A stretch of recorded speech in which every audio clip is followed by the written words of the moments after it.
तो इस वीडियो में हम पोकेमॉन का सारा डेटा कैसे दिखा सकते हैं अपने कराजल के नीचे पोकेमॉन की डिटेल्स पेज पे, वो देखने वाले हैं। उसके लिए अपने पास दो सेक्शंस रहेंगे। पहला रहेगा लेफ्ट साइड में जनरल डेटा और राइट साइड में रहेंगे उसके स्टैटिस्टिक्स। तो चलो आते हैं लैपटॉप पे और करते हैं स्टार्ट। हम सबसे पहले करेंगे npm run dev और ये करने के बाद हम जाएंगे लोकल होस्ट पे, लोकल होस्ट 5173। यहाँ पे जो है ये लिस्ट वाला पेज तो पूरा बन रखा है, तो हम सीधा जाते हैं डिटेल्स पेज पे। ओके, बल्बोसॉर को खोलते हैं और ये आ गया डिटेल्स पेज। यहाँ पे डेटा नहीं दिखाते हैं हम, तो डेटा हम दिखाएंगे इसके नीचे, इमेज वगैरह जो है उसके नीचे। आप अगर एक चीज़ देख पा रहे हो यहाँ पे, तो ये जो बॉर्डर्स वगैरह है ये थोड़ी सी ज़्यादा फीकी लग रही है, इसीलिए जब हम कुछ लाइट थीम वाला पोकेमॉन दिखाते हैं ना, तो ये अच्छे से दिखती नहीं है। तो इसको थोड़ा सा हम क्या करेंगे, इसको पूरा वाइट कर देंगे। वाइट करने से क्या होगा, ये अच्छे से दिखने लगेंगे। तो हम ये जो 75% ओपेसिटी डाल रहे थे उसे निकाल देंगे और ये कुछ फिर इस तरह से थोड़ी सी वाइट वाइट अच्छे से दिखने लगेगी। तो ये एक चीज़ हो गई, ये हमने किया हेडर पे अपने। और हेडर पे ये करने के बाद हमें करनी है सेम चीज़ अपने डिव पे, जहाँ पे हम पोकेमॉन दिखाते हैं। तो जहाँ पे हम ये करते हैं ना, ये वाला, इधर भी वही करना है। तो ये भी थोड़ा सा सही दिखेगा बॉर्डर अच्छे से। तो बॉर्डर वाला चीज़ वगैरह सब कुछ हो गया। अब हमें सीधा अपना डेटा दिखाने वाला शो करना है, ठीक है। तो अगर आप आइडियली देखो अपने HTML के हिसाब से, तो डेटा हम कहाँ शो कर रहे हैं, सबसे नीचे, उसके नीचे कुछ भी नहीं रहेगा। तो मतलब उसे हम फुटर कह सकते हैं, ठीक है। तो सिमेंटिक टैग यूज़ करना है हमें हमेशा, तो इसलिए हम क्या करेंगे, हम यूज़ करेंगे footer tag. Footer tag use करना है। और जैसे कि मैंने कहा कि ये जो है दो कंटेनर्स रहेंगे, एक लेफ्ट में एक राइट में, इसीलिए हम क्लास नेम दे देंगे इसका फ्लेक्स। और फ्लेक्स देने के बाद इसमें गैप दे देंगे 5 का, ठीक है। ये हो गया। इसके अंदर अभी हमें दो कंटेनर्स बनाने पड़ेंगे। पहला रहेगा अपना सेक्शन और दूसरा भी रहेगा अपना सेक्शन। ये बन गए दो कंटेनर्स। अब एक काम करते हैं, पहले सेक्शन में जो है हम कुछ चीज़ें डालेंगे और सेम चीज़ें, सेम CSS दूसरे सेक्शन में अप्लाई होगी, ठीक है। स्टार्टिंग विथ फर्स्ट सेक्शन कि हम इसे कह देंगे कि आप क्या करो, आप करो flex1, मतलब पूरी जगह ले लो, ठीक है। और इसके साथ इसको बोलेंगे कि आपका बैकग्राउंड रहेगा वाइट और ओपेसिटी रहेगी उसकी 20। आपकी बॉर्डर रहेगी एग्जैक्ट वाइट कलर की। और आपको मैं बॉर्डर दे दूंगा और बॉर्डर में क्या करूंगा, राउंडेड MD कर दूंगा बॉर्डर को। और राउंडेड MD करने के बाद पैडिंग ऑफ 5 अप्लाई कर दूंगा, ठीक है। अगर आप इसे देखोगे तो आपको कुछ इस तरह से दिख रहा है, पर ये एक ही सेक्शन हुआ, हमें दो सेक्शन देने हैं। तो हम क्या कर सकते हैं, सेम CSS अप्लाई करनी है। देखो एक सेक्शन क्यों आ रहा है पता है आपको, क्योंकि हमने flex1 कर दिया इस टॉप पे और नीचे कुछ भी नहीं है। इस पे भी अगर flex1 किया तो देखो flex1 मतलब ये पूरी बीट लेगा और flex1 ये पूरी बीट लेगा। तो दोनों को पूरी बीट लेनी है, तो दोनों तो ले नहीं सकते। तो दोनों कहते हैं कि यार आपको भी पूरी लेनी है, आपको भी पूरी लेनी है, तो हम क्या करेंगे 50-50 ले लेंगे।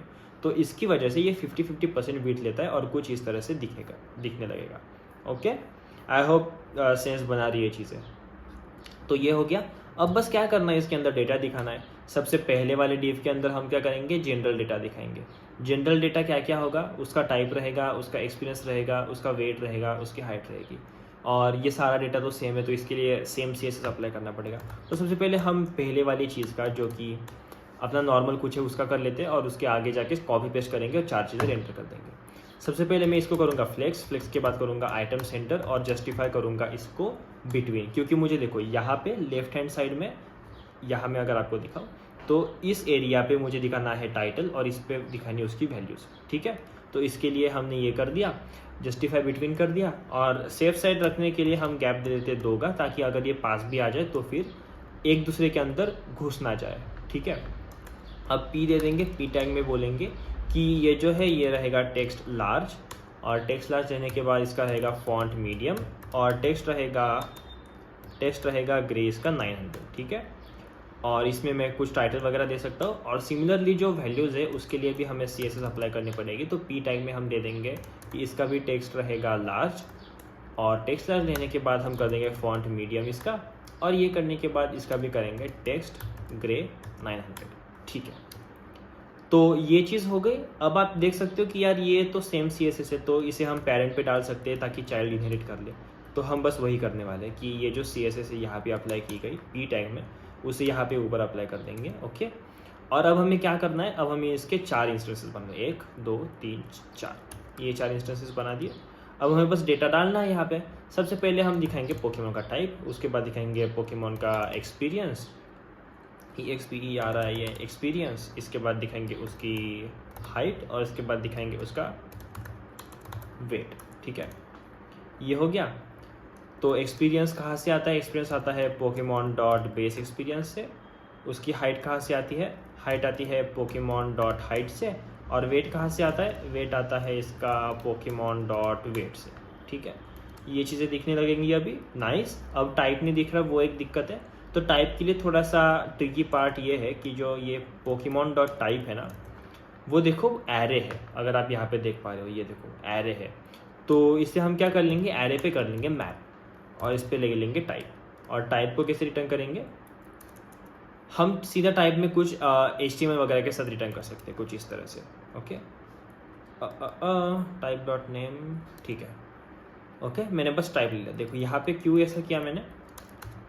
यहाँ पे स्लॉट और टाइप दो चीज़ें थी। तो टाइप के अंदर फिर नेम और यूआरएल था, हमें बस नेम चाहिए टाइप का, तो मैंने नेम ले लिया। इससे बन गया टाइप का एरे। और उस एरे को मैंने कॉमा से ज्वाइन कर लिया। मतलब इस स्ट्रिंग में हर एक type comma comma separated value से हमें दिखने लगेगा। मेरी रिकॉर्डिंग बंद हो गई क्या?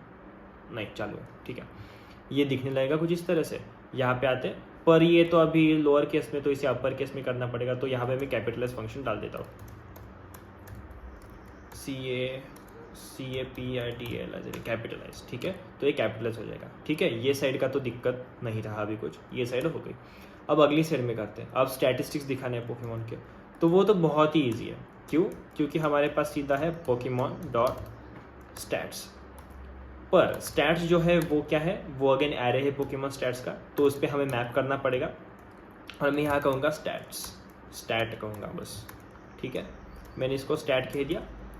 इसके आगे जाके मुझे क्या करना है? इसके आगे बस यही CSS जो यहाँ पे अप्लाई करी हमने, बस वही अप्लाई करना है। ठीक है, तो मैं इसे पेस्ट कर दूंगा यहाँ पे। और इसे पेस्ट कर दिया।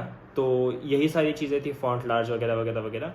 पर हम यहाँ पे क्या करेंगे? अभी यहाँ पे हमें स्टैट का नेम दिखाएंगे। जैसे कि ये स्टैट है, इसके अंदर से मैं ले सकता हूँ स्टैट का नेम, जो कि है स्टैट डॉट नेम। तो इससे मेरे पास नेम आ जाएगा। और इसी तरह से ये जो अगला वाला है, यहाँ पे दिखाएंगे स्टैट डॉट बेस स्टैट। ठीक है, ये दिखा दिया। तो हमें काम कर सकते हैं अभी इसके बाद में, यहाँ पे जाके देख सकते हैं कि क्या हो रहा है। ठीक है, पर ये अगेन लोअर केस है और इसके अंदर डैश भी है, तो हमें वो चीज़ें नहीं चाहिए। तो हम एक काम कर देंगे, इसको पहले कर लेते अपर केस, कैपिटलाइज का कॉल करके, और अपर केस कर दिया। और इसको कर देंगे रिप्लेस, ताकि इससे वो जो डैश है ना, वो रिप्लेस हो जाए एक स्पेस से। ठीक है, स्पेशल अटैक स्पेशल डिफेंस अब सही चल रहा है एकदम। ठीक है, सही भी दिख रहा है। अब एक काम करते हैं, अब इसे एफर्ट भी दे देते हैं, जो कि एफर्ट उस पोकेमॉन का लग रहा है। तो एफर्ट कैसे देंगे? हम सीधा दे सकते हैं स्टैट्स डॉट एफर्ट। पर ये 0 1 ऐसा आ रहा है, तो आई डोंट थिंक ये अच्छा लग रहा है, राइट? तो मैं एक काम कर सकता हूँ, एफर्ट तभी प्रिंट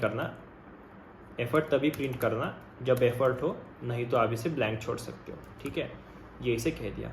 पर ये भी अच्छा नहीं लग रहा है एफर्ट से, तो ये एडिशनल चीज़ है। तो मैं एक काम कर सकता हूँ, इसको कर देता हूँ सुपर टैग में ऐड। मतलब क्या? ये ऊपर चला जाएगा। जैसे हम पावर देते हैं ना स्क्वायर लिखने के लिए, 2 का स्क्वायर, तो ऊपर जो 2 लिखते हैं, 2 का क्यूब ऊपर जो 3 लिखते हैं, उस तरह से ये सुपर से चीज़ें ऊपर चली जाती है, सुपर से ऊपर चली जाती है चीज़ें, समझे? और इसे फिर मैं काम कर सकता हूँ कि इसे इस तरह से रैप कर दूंगा और प्लस कर दूंगा। तो ये रहेगा कि ये +1 एफर्ट इसे लगता है, इस तरह से कुछ। और बस अपना डेटा दिख गया सारे पोकेमॉन्स के लिए। हम यही डेटा देख सकते हैं कि किसके लिए कितना एफर्ट वगैरह है, किसके डिफेंस पावर वगैरह क्या क्या है। और ये सही सही चल रहा है एकदम। तो आई होप आपको ये पसंद आया होगा वीडियो, और इस वीडियो से आपको वैल्यू मिली होगी। तो वीडियो को लाइक कर देना, अपने दोस्तों के साथ शेयर कर देना इस वीडियो को, और चैनल को सब्सक्राइब करना बिल्कुल मत भूलना, क्योंकि हम बहुत करीब है 500 सब्सक्राइबर्स के। अभी 383 सब्सक्राइबर्स पे है हम।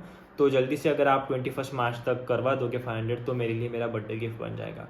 तो मिलते अगले वीडियो में, तब तक के लिए थैंक यू, बाय बाय।